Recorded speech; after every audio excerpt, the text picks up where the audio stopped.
Welcome to GladyTechFix. My name is Felicia.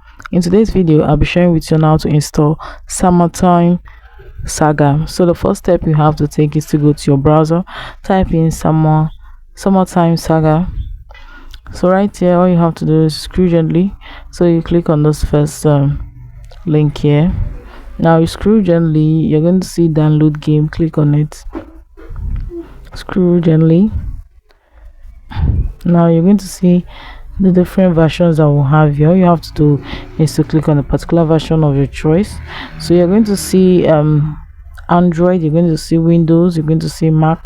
So I'm making use of Android, so I just click on Mega.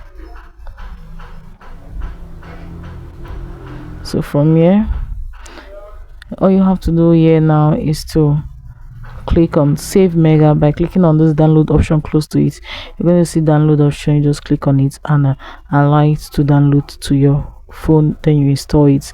So guys, that is it on how to install Summertime Saga on a phone. If this video was helpful, please do also follow GladyTechFix for more phone tricks that make money.